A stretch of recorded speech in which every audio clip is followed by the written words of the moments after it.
Cukup Anda simak, ya, pelajari konsep. Disebutkan Ibnu Qayyim dalam kitab ini, ya, semua protein hewani ini rangkuman. Ya, Anda tanpa harus membaca kitab, cukup Anda instan mendapat rangkuman. Ya, semua protein hewani sifatnya adalah panas, kecuali ikan segar, mau darat, mau sungai, mau laut, ya, dan sapi segar.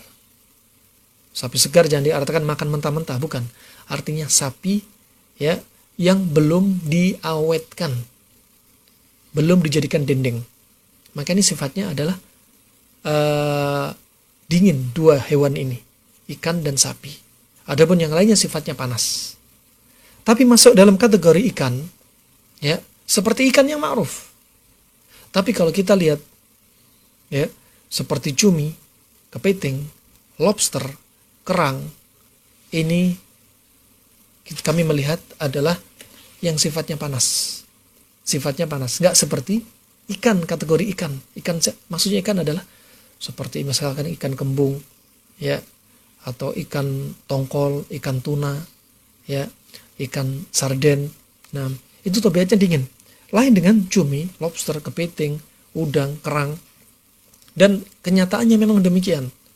Kenyataannya mereka ini ikan-ikan yang seperti masuk kategori sebenarnya bukan penyebutan ikan, ya, cumi dan lain sebagainya, ya, ini menyebabkan apa? Kolesterol naik, asam urat naik, dan ini ciri-ciri adalah sifatnya panas, ya, sifatnya panas. Makanya jenis yang kita sebutkan barusan cocok dengan apa? Cari pendingin yang lainnya. Katakan timun, dan jangan biasakan mengkombinasi protein darat dengan protein laut, ya. Kemudian jangan membiasakan mengkombinasi protein yang segar dengan yang sudah diasinkan, diawetkan. Misalkan makan ikan segar dengan ikan asin, jangan. Telur biasa dengan telur asin, jangan. Sapi segar dengan dendeng sapi, jangan. Juga jangan mengkombinasi hewan darat yang lainnya protein dengan protein yang lainnya. Ayam dengan kambing, kambing dengan sapi, jangan. Cukup satu saja protein, ya. Jangan terlalu bersyahwat untuk mengkombinasi semua protein. Sah-sah saja, sesekali boleh-boleh saja. Barakallahu fiik. Kemudian Anda berarti setelah tahu prinsip ini, sudah. Kalau mau makan nasi, misalkan Anda mau sama ikan segar, tapi tetap usahakan ada sayur. Minimalnya cuma timun saja. Minimalnya cuma timun. Barakallahu fiik. Dan sekali lagi, jangan terlalu banyak nasi. Tubuh kita nggak terlalu butuh banyak nasi, ya, bukan kebutuhan primer nasi tersebut. Nah, hanya mindset kita saja. Rahimani wa rahimakumullah.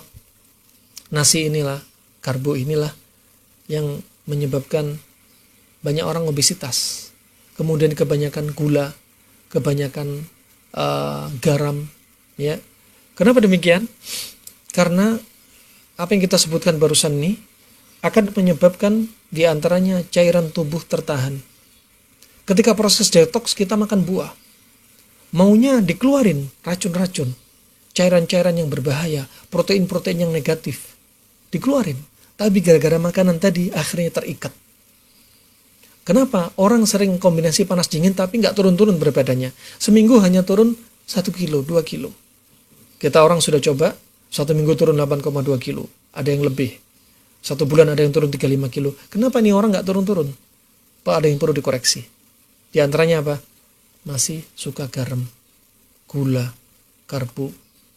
Ya, gula dan karbo. Karbo boleh, cari pasangannya.